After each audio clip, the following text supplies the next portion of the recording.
warahmatullahi wabarakatuh. Pemirsa, jumpa lagi bersama saya Ray Happyeni dalam acara Tamu Tribun. Di hari ini sudah hadir tamu kita yang istimewa, yaitu Bapak Alex Sugiarto. Selamat pagi Pak Alex. Pagi. Ya, Pak Alex ini langsung dari Jakarta sampai di bandara langsung ke Geraha Tribun. Terima kasih ya Pak ya. Sama-sama. Pak Alex adalah Ketua Gabungan Pengusaha Kelapa Sawit Indonesia Sumatera Selatan yang baru dilantik akhir tahun kemarin ya Pak ya. Akhir tahun kemarin. Sebenarnya kalau pelantikan awal Maret. Awal Maret. Oh ya, awal Maret. Ini periode kedua. Iya. Sebelumnya periode 2019-2024 sebagai Ketua Gapki Sumsel, dan ini untuk periode kedua untuk 2024-2029. Oh Iya. ya. Selamat ya Pak ya. Terima kasih Bu. Ya. Nah, sebenarnya mungkin udah sangat populer ya, pastinya udah sangat populer. Tapi kita update lagi nih cerita tentang profil dari Pak Alex dulu ya, mengawali bincang-bincang kita pagi ini. Pak Alex, kenapa nih in charge di sawit nih hingga memiliki, saya baru dapat informasi, jadi saya mengkonfirmasi langsung nih, hingga memiliki 5 perusahaan sawit ya di Sumatera Selatan ini ya Pak ya. Baik Bu. Ya, silakan Pak. Ya sebenarnya kalau kita lihat sawit ini kan komoditinya yang sangat luar biasa ya Bu ya. Jadi awalnya sebelumnya sih sebenarnya saya ini bergelut di bidang perbankan Bu. Oh ya, Ya, kapan gitu Pak? Bisa cerita? Jadi Sejarah singkat ya. Sejarah singkat ya Bu Iya. ya. Jadi awalnya saya bergelut di perbankan. Oh, Kebetulan iya. saya juga berkarir di salah satu perbankan lah di Jakarta. Di Jakarta ya Pak ya. Ya sampai dengan tahun 2007 Bu.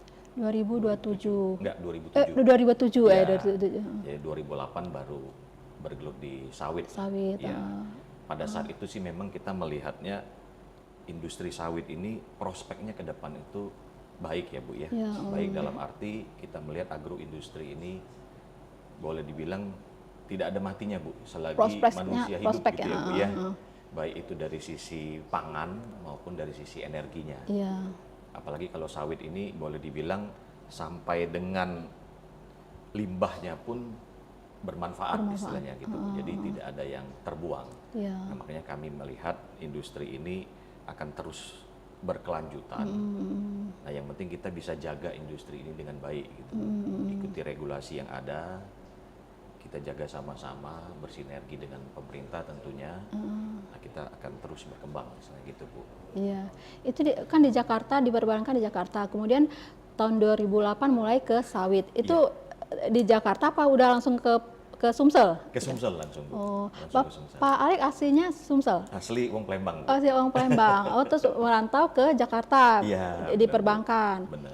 Kemudian balik lagi ke Palembang usaha sawit. Berarti yang merintis awal Pak Alex atau meneruskan atau gimana sih ceritanya? Kebetulan ada keluarga, Bu, Keluarga. istilahnya ada keluarga, jadi kita bantu di keluarga lah istilahnya. Gitu. Oh, Jadi bareng-bareng lah Iya. mengembangkan industri sawit ini di Sumatera Selatan. iya, di Sijaya Palem Ya, Oil. Sriwijaya Palm Oil Group kita. Sijaya Palm Oil Group. Iya. Oh, di mana aja Pak? Kalau kami ada di 2 kabupaten, Bu. Iya. Jadi ada di Banyuasin, kemudian ada di Oki, di situ Bu. Jadi kebetulan ada 5 lokasi istilahnya. Oh, berarti dari perbankan langsung ke kelapa sawit, udah itu aja, udah apa? Enak nih ternyata di sawit. Dan pasarnya bagus ya, langsung ekspor ya Pak waktu itu atau gimana? Enggak, kalau kita sih belum ekspor ya Bu ya. Kalau sampai sejauh ini pun kami belum ekspor. Oh ya, sampai Sampai sejauh ini gitu Bu. Karena istilahnya kita tentunya kan untuk ekspor itu ada regulasi-regulasi yang harus kita ikuti juga. ya. Kemudian ada cost-nya juga. Ya, sejauh ini kami membandingkan antara cost penjualan di lokal dengan yang ekspor, Iya. ya sebenarnya relatif sama gitu, Oh, Bu. iya. Relatif sama. Tetapi secara payment pun agak sedikit repot kalau ekspor. Oh, Karena kondisi kami saat ini kan juga istilahnya produksi agak masih nanggung nih Bu. oh gitu. Boleh disebut nggak atau perusahaan aja rahasia? Boleh disebut nggak? Ya istilahnya kalau ekspor kan kita paling nggak kan misalnya sekali pengapalan misalnya 10.000 ton kan gitu Bu ya. Nah, sedangkan kalau kami kan masih kita akan 10.000 ton cuma butuh waktu panjang. Oh. Jadi secara tentunya kan kita harus mengatur juga secara cash flow ya Bu ya. Kita melihat bahwa cash flow kalau jual lokal ini kan lebih simpel Bu. Iya. Pembayaran, kemudian juga kalau ekspor kan kita harus terima LC lah, butuh waktu segala macam Bu. Nah sejauh ini sih kami masih melihat cukup di lokal dulu istilahnya Bu. Tapi untuk ekspor sih tetap Bu ya, tetap dalam arti itu menjadi masa depan kita istilahnya. Oh, gitu. adalah rencana buat ekspor gitu ya? Ada gitu Bu, cuma sampai sejauh ini momennya belum pas kayaknya kira-kira gitu Bu. Jadi produksi dari Sriwijaya Palm Oil itu kan berupa semua dalam bentuk CPO atau gimana? Kalau kita CPO Bu, Udah CPO ya? Udah CPO. CPO dan PKO. PKO ya. PKO juga. Oh, itu semua dipasarkan ke Indonesia aja. Iya, kita jual lokal Bu. Jual lokal ke beberapa grup besar lah yang produksi untuk hilirisasinya Bu. Oh Jadi iya. hilirisasi terkait minyak goreng, biodiesel. Berapa hektar Pak kalau boleh tahu? Gitu ya Bu. Kalau uji orang Palembang cukup-cukup lah Bu. Cukup lah ya. Lapang lah, bisa lapang. Cukup makan lah Bu. Iya. Nah, selama menggeluti 2008 berarti udah 17 tahun 17 lah. tahun ya. Udah 17 tahun. Apa tuh suka dukanya? Atau suka semua tuh? Ada nggak sempat mengalami apa gitu misalnya? Apa yang mempengaruhi produksi atau semuanya stabil aja gitu nanjak gitu. Kalau komoditi Bu ya, kalau komoditi ini kita yang pasti pertama harus siap mental Bu. Oh, iya, Siap iya. mental dalam arti baik kita dalam mengelola perusahaan, mengelola SDM ya Bu ya termasuk. Kemudian juga terkait dengan harga Bu. Iya. Jadi kalau satu persatu ya Bu ya dalam pengelolaan perusahaan lah khususnya SDM ya Bu Iya. ya. Industri sawit ini kan padat karya ya Bu ya. Iya. Jadi di sini juga kita berhadapan dengan cukup banyak tenaga kerja, berhadapan dengan banyak sekali orang kira-kira seperti itu Bu. Kemudian luasannya itu juga cukup besar gitu kan Bu ya. Jadi istilahnya kalau misalnya kita bangun pabrik kan enak Bu. Satu pabrik berapa orang nih? Misalnya 500 orang, tapi kan satu tempat ya Bu ya. Iya.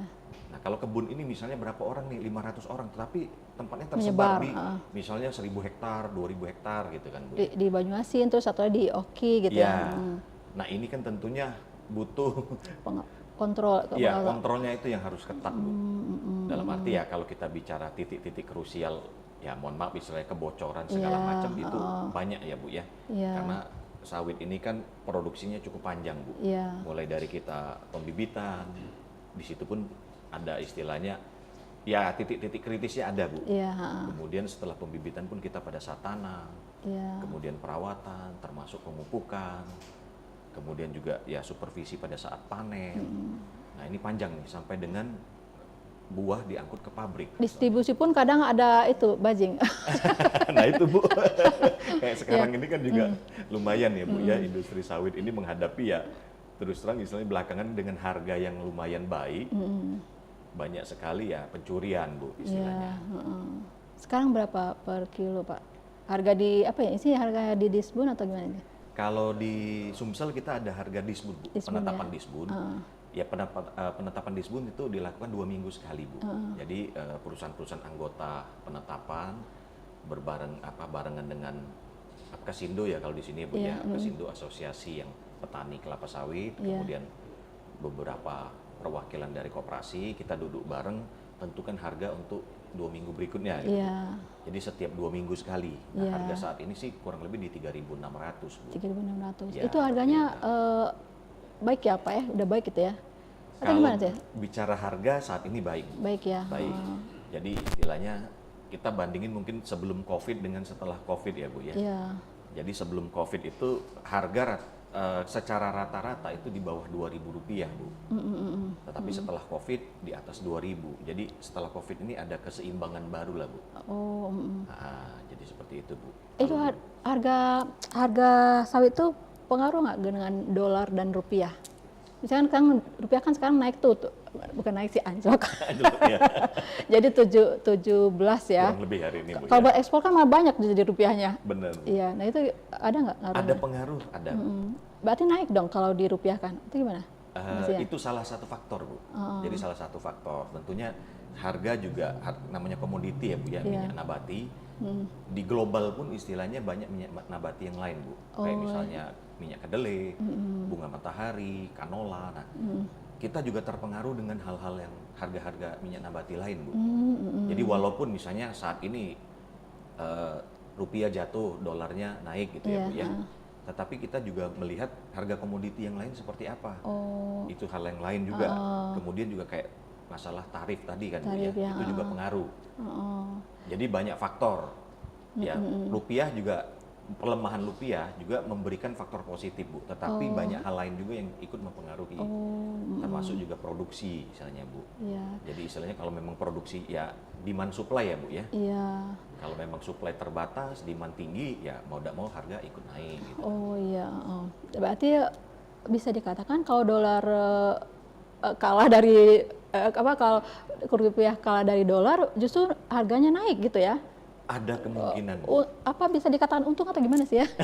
Buat petani dan pengusaha sawit itu gimana tuh? Ya kalau itu yang kembali lagi, Bu. Kalau tidak ekspor ya? Kalau ekspor. Kalau ekspor mungkin ya, Bu, ya dari selisih kurs ada kenaikan, itu kan tentunya ada selisih ya, Bu ya. Ada gapnya yang meningkat. Tetapi itu tadi, Bu, belum tentu juga harga di luar lebih baik. Istilahnya itu, Bu. Jadi banyak faktor sih, Bu. Banyak faktor termasuk juga tadi kondisi produksi. Dan kondisi produksi pun tergantung cuaca gitu kan, Bu.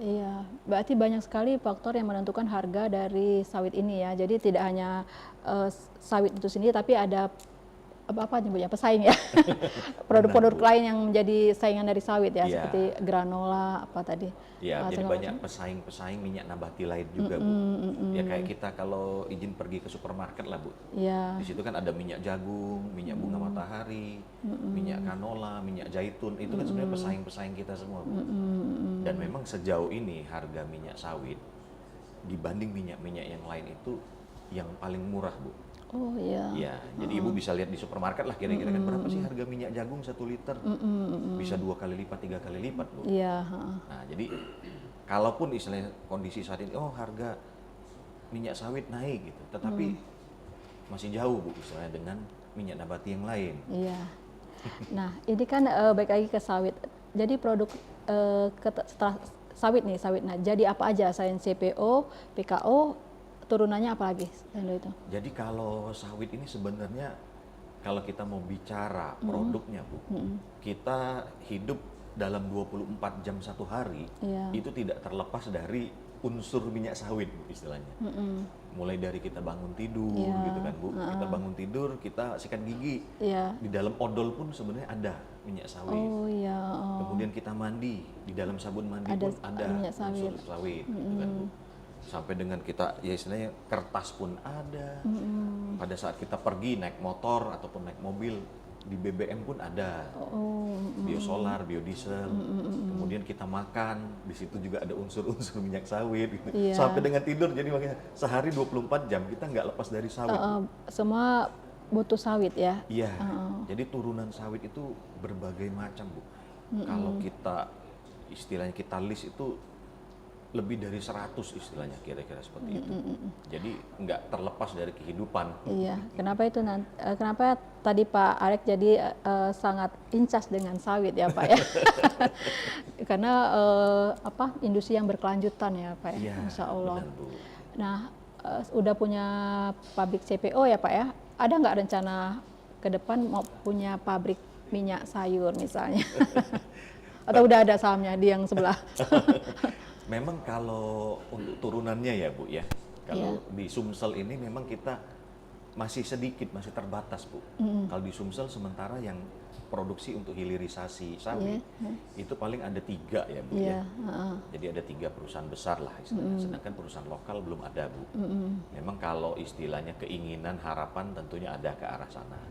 Tetapi tentunya kita memperhitungkan segala sesuatunya ya, Bu ya. Dengan kondisi istilahnya ekonomi seperti apa, terus persaingan dagang lah istilahnya seperti apa. Dan juga yang pasti yang paling utama adalah marketnya, Bu. Jadi kalau sudah kita masuk di hilirisasi misalnya minyak goreng, kita kan harus masuk sampai ke end user kira-kira kan gitu kan, Bu. Sampai dengan ya ibu-ibu di rumah kira-kira gitu. Nah, sekarang marketnya seperti apa kan gitu. Tentunya kita harus mempelajari lebih seksama ya, Bu ya. Kalau perusahaan besar kan tentunya dia jalur distribusinya udah jadi lah istilahnya Iya. gitu kan Bu. Sedangkan kalau misalnya kita baru mau masuk, nah tentunya kita harus mempelajari hal-hal seperti ini itu Bu. Iya. Pak Alex udah 17 tahun di sawit ya, dan udah masuk tahun ke-6 atau ke-5 nih sebagai ketua GAPKI. Tahun Berarti ke-6. tahun ke-6 ya. Tahun Bu. ke-6 ya. Tahun ke-6. Ada berapa banyak pengusaha sawit yang tergabung di GAPKI? Kalau Sumsel, ini, Sumsel, ya Bu ya. Kalau saat ini di Sumsel itu baru 77 perusahaan Bu. 77 perusahaan. 77. Sedangkan kalau dari total perusahaan sesuai data dari Disbun Provinsi itu ada 277 Bu. Walaupun secara luasan 77 anggota kami itu kurang lebih luasannya tuh separuhnya Bu. Separuh dari yang 207 Dari juga. 277 kira-kira. Tetapi kalau secara jumlah perusahaan ya paling 30% gitu kan Bu ya. Iya. Nah, memang ini juga kami terus berupaya dalam arti untuk mengajak teman-teman yang lain juga Yang untuk belum menjadi gabung. anggota.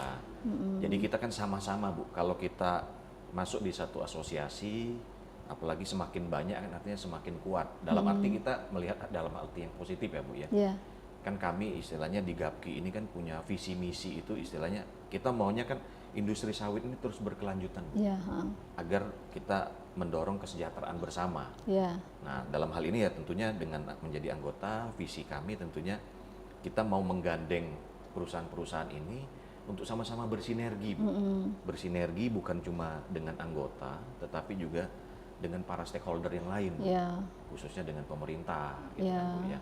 Kita juga siap untuk berdialog dengan pemerintah kalau misalnya diperlukan untuk adanya regulasi-regulasi yang baru, ataupun juga kondisi-kondisi ya misalnya kondisi saat inilah Bu, dengan adanya penetapan tarif baru dari Trump misalnya ya tentunya kami juga mencoba memberikan masukan ataupun kayak kemarin kita di pusat pun kita diundang dari Kemenko Perekonomian, Iya.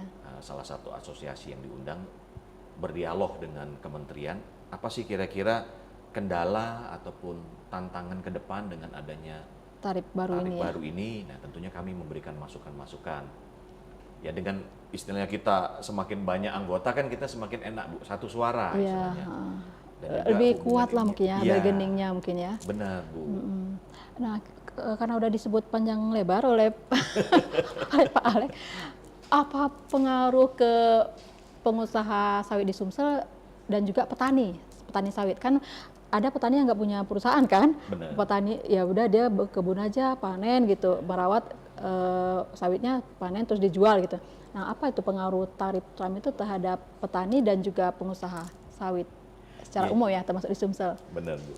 Jadi istilahnya gini Bu, kalau memang kalau kita melihat langsung ya Bu ya, istilahnya kita ekspor ke Amerika. Iya. Sebenarnya Amerika bukan market yang terbesar dari ekspor iya, sawit.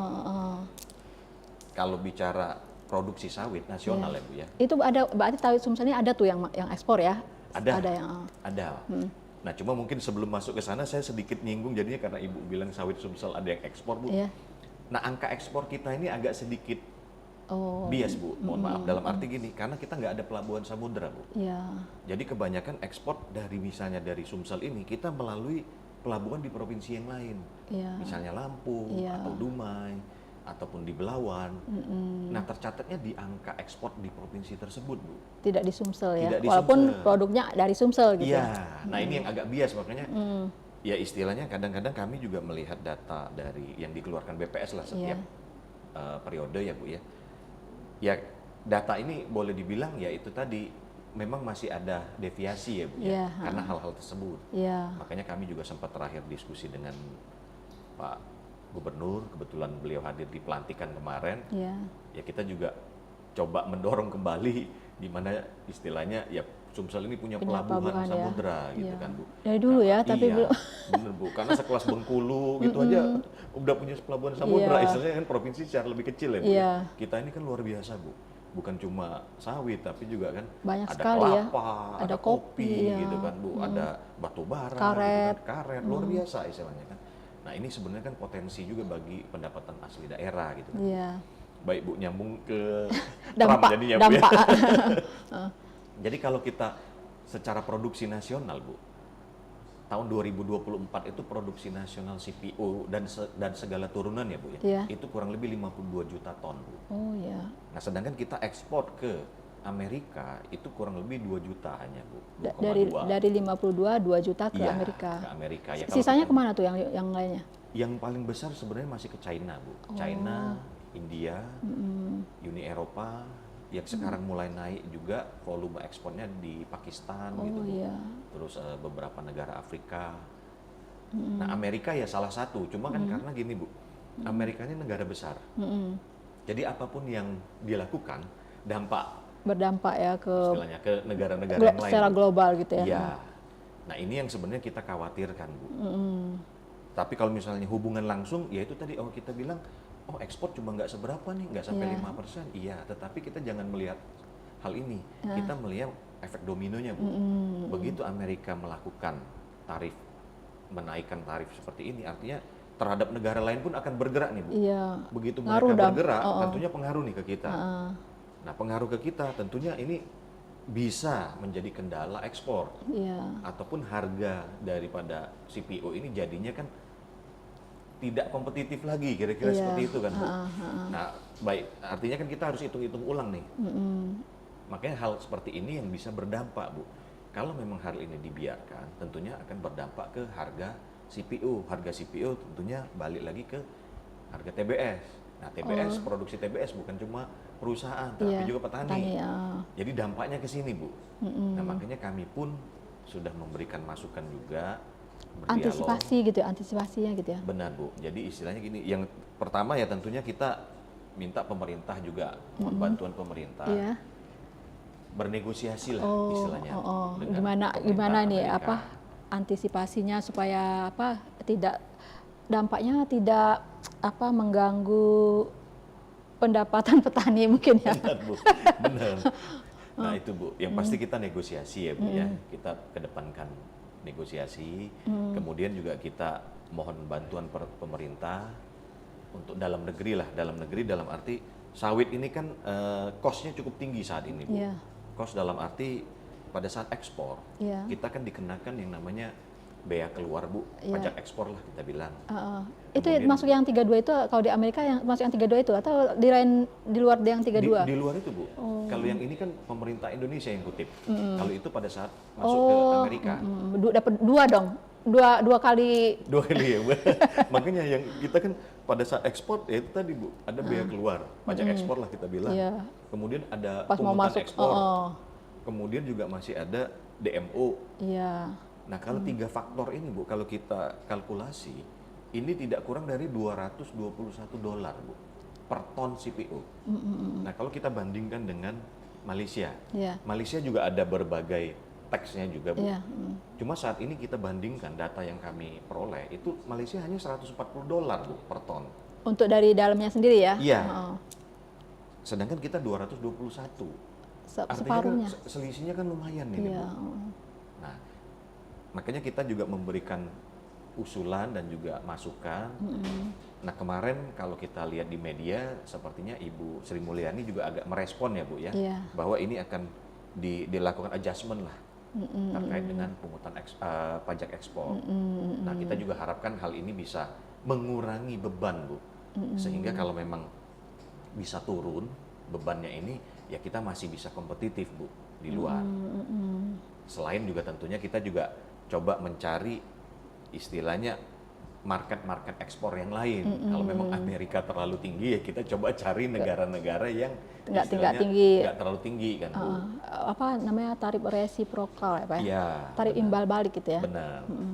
Sejauh ini yang negara-negara lain yang tadi kan ke mana, Pakistan, yang 50 juta itu kan ya? Iya Bu. Kan Amerika cuma 2 juta. Nah ini yang 50 juta tuh tarifnya gimana sejauh ini? Ada nggak, udah bayang-bayang? Kalau yang Apa lain tetap sih yang dulu? masih normal ya Bu ya. Sejauh ini masih Sekira normal. berapa itu? Sekitar 10%-an, ada juga yang 0, tergantung daripada ini Bu. Kayak misalnya ya mereka kan kembali lagi negara-negara ini kan tentunya kan mereka setiap ini kan menghitung fiskal ya Bu ya. Seperti apa nih kondisi, terus gimana kebijakan dari pemerintah untuk memajukan istilahnya industri dalam negeri mereka. Ya seperti misalnya yang terakhir kan sedikit ada gejolak-gejolak tuh India kan Bu. Sempat ini tarif untuk ekspor, impor CPO ada kenaikan. Nah hal-hal seperti ini tentunya pengaruh ya Bu ya. Makanya kita juga ya istilahnya nggak boleh taruh satu telur di dalam satu basket ya Bu ya. Jadi Iya. mau nggak mau ya kita bagi-bagi Bu. Jadi kalau memang ada perubahan-perubahan regulasi, kita juga masih bisa istilahnya kita bisa ke tempat yang lain misalnya gitu Iya, Bu. Di luar tentunya kita juga kan sekarang kan lagi menggalakkan ketahanan pangan Bu, Iya. ketahanan pangan dan energi, dan tentunya kan penyerapan di dalam negeri pun tetap tinggi ya Bu ya, Iya. terkait juga dengan biodiesel. Tetapi memang hal ini ya pemerintah juga perlu hitung-hitungan dalam arti istilahnya gini Bu, untuk biodiesel ini kan ada subsidi dari pungutan ekspor tadi Bu. Oh ya. Nah jadi kalau memang kita nggak ada ekspor, bagaimana ada dana subsidi, istilahnya kan seperti Oh itu iya. Bu. Jadi harus ada Balik juga, imbang-imbangannya. sebenarnya balik juga ke ini ya, ke pengusaha sawit ya itu. Benar. Ada subsidi dari apa? Biaya ekspor ya. Ya, ada Pungutan pungutannya, ekspor, Bu. Ya, jadi ada levinya, jadi pungutan ekspor yang masuk ke BPDP ya, Bu, ya, Badan Pengelola Dana. Iya. Nah, jadi dana inilah yang digunakan untuk mensubsidi biodiesel gitu kan, Bu. Iya. Terus kemudian adanya sekarang ini yang peremajaan sawit rakyat, kemudian juga ada riset-riset gitu kan, Bu. Nah, ini yang harus ada keseimbangan tentunya, Bu. Iya. Kalau kita semuanya dipakai di dalam negeri, nggak ada ekspor, artinya nggak ada dana nih, Bu, untuk Iya. subsidi. Tapi kalau ekspor semua dalam negeri juga kurang. Nah, di sinilah ada hitung-hitungan yang pas gitu ya, Bu ya. Jadi dalam negeri terpenuhi, tapi ekspor tetap jalan di sini kan gitu, Bu. Ya kalau sejauh ini, Bu, dari 50 juta, 52 jutaan seperti itu, Bu. Kita ekspor itu masih kurang lebih sekitar 60%-nya, Bu. Jadi memang istilahnya di dalam negeri sendiri terus naik, Bu. Iya. Penggunaan CPO ini terus naik, baik untuk industri pangan maupun energi terus naik. Tetapi juga kalau 50 juta kita pakai sendiri juga nggak habis, Bu. Over ya, surplus lah gitu ya. Kecuali itu tadi, kecuali kita naik terus nih. Yang biodieselnya B50 misalnya naik sekarang mau B40 kan, Bu. Iya. Ke B50, B100 bisa. Cuma itu tadi, Bu, kendalanya nanti ekspor nggak ada. Tentunya kita nggak punya dana juga untuk subsidi. Iya. Apalagi kalau misalnya minyak dunia turun terus, Bu. Ya, kalau terkait sembako berarti kalau minyak goreng kita udah cukup lah, aman lah ya, Aman, Bu. aman. Tapi kalau kemarin ada isu minyaknya naik, itu apa tuh?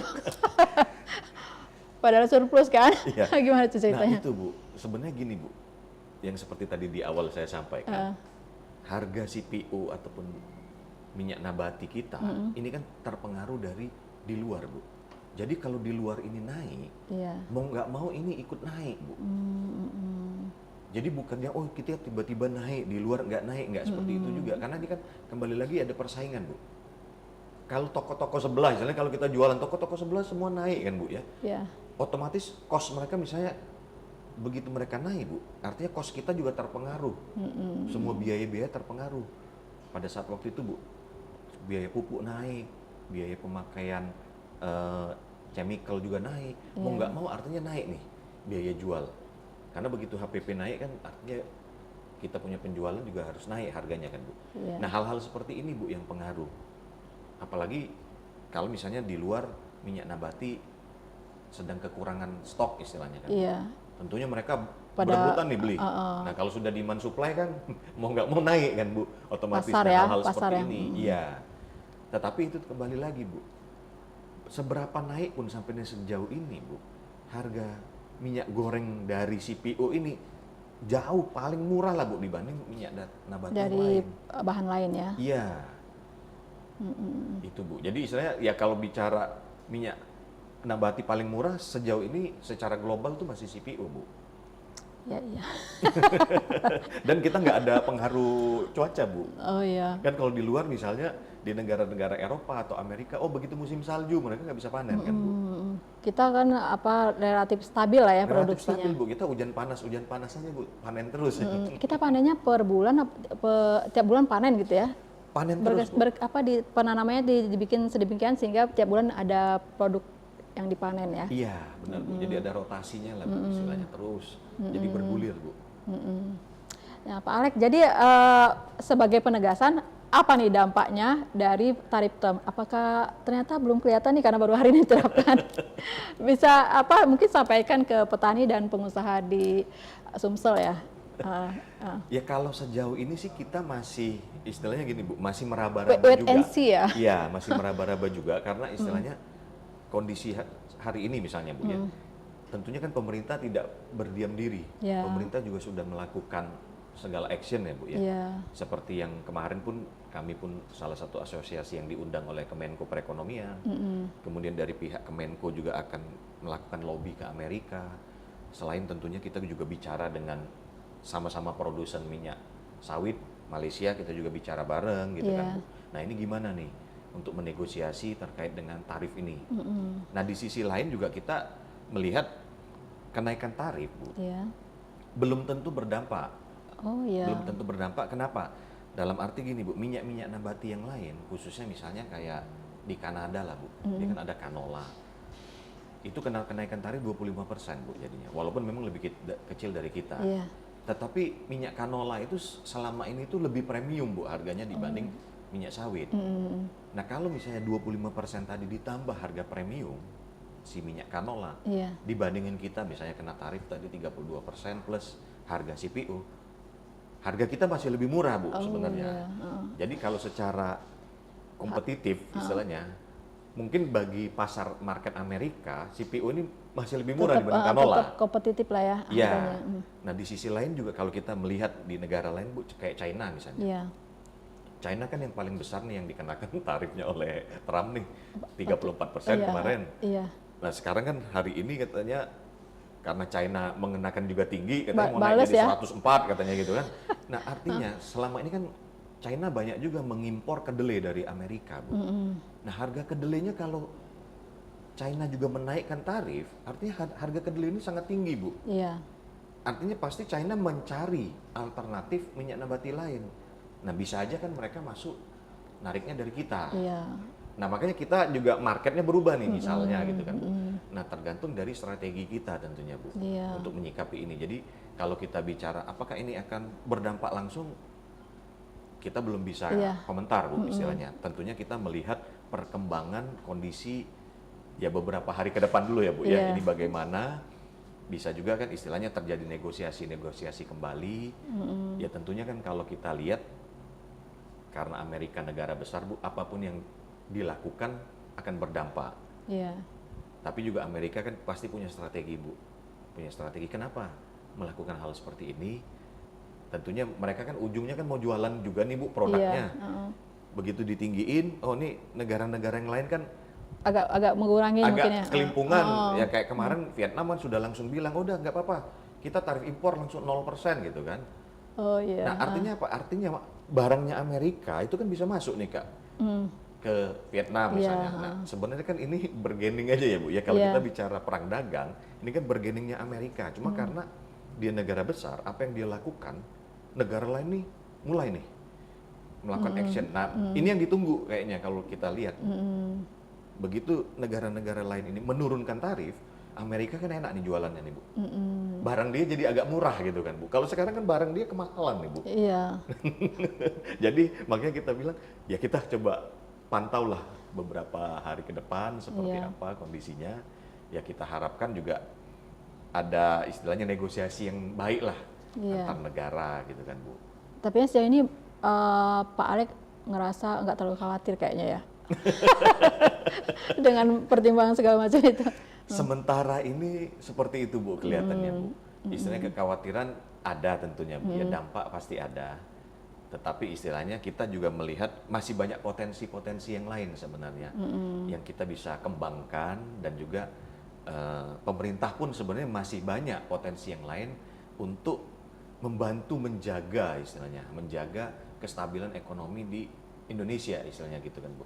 Karena kalau kita kembali kupas satu persatu tarif Trump Bu ya, Iya. khususnya Indonesia lah saya bilang. Kalau kita lihat tarif untuk alas kaki ya Bu ya, alas kaki dan pakaian, Iya. Indonesia ini jadinya lebih bersaing dibanding Vietnam Bu. Oh iya. Jadinya lebih murah sebelum Vietnam turunin ya Bu ya. Iya. Karena kan kemarin kan Vietnam lebih tinggi Bu kena tarifnya dibanding kita. Karena surplus perdagangan Vietnam kan lebih tinggi Iya. dibanding Indonesia. Nah jadi kalau misalnya tarif ini tidak ada revisi, sebenarnya penjualan pakaian dan alas kaki dari Indonesia itu lebih baik ke Amerikanya, Bu. Jadi lebih baik gitu Jadi ya. lebih baik. Nah, makanya kita harus kalau mau bener-bener ini kan kita harus kupas satu persatu nih, Bu. Iya. Kalau yang untuk makanan seperti apa, terus pakaian seperti apa, industri otomotif seperti Beda apa. lah situasinya. Beda-beda ya. Mungkin ya itu tadi di kita di industri sawit mungkin agak sedikit berat, tetapi bagi yang industri tadi alas kaki ataupun pakaian, oh ini menguntungkan. Lebih murah gitu kan tarifnya dibanding negara yang selama ini kan yang paling besar kan Vietnam, Bu. Vietnam, Kamboja itu kan luar biasa, Bu. Dengan istilahnya kondisi ya perekonomian mereka yang juga nggak kalah lah istilahnya dengan Indonesia. Iya. Di mana di sana juga ya sejauh ini kan gitu ya, Bu ya. Sejauh ini kan Indonesia kan bersaingnya dengan Vietnam dan Kamboja ya, Bu ya, untuk industri-industri. Makanya banyak juga perusahaan-perusahaan asing yang besar-besar investasinya di sana. Gitu. Dari Indonesia katanya kalau Indonesia cabut pindahnya ke Vietnam. Kurang lebih seperti itu. Iya. Kayaknya kita udah tidak terasa udah 30 menit lewat nih. Dari rencana 30 menit. Menarik sekali pembicaraannya karena lagi sedang tren nih viral ya dibicarakan tarif Trump yang bikin negara-negara kelimpungan mempengaruhi pasar semua negara kayaknya ya. Bahkan rupiah pun langsung kena. Nah, mudah-mudahan harapan kita mungkin ya, pasnya Gapi juga ke petani sawit, mudah-mudahan ada jalan keluar yang baiklah ya, mungkin jalan keluar yang baik buat para petani sawit, juga pengusaha sawit di Sumatera Selatan dan Indonesia khususnya. Benar. Terima kasih sekali atas kehadiran Pak Alex ke Sama-sama. Gerah Tribun. Mudah-mudahan ada lagi nih kita bincang-bincang di masa yang akan datang ya Pak ya. Siap. Bu. Ya, sukses sekali untuk Pak Alex dan semua petani sawit dan pengusaha sawit di Sumsel. Ya. Terima kasih, Bu. Makasih, Sama-sama, Pak. Bu. Sukses buat Tribun juga, Bu. Ya, terima kasih. Demikian pemirsa pembicaraan kita. Sampai jumpa di kesempatan berikutnya. Assalamualaikum warahmatullahi wabarakatuh.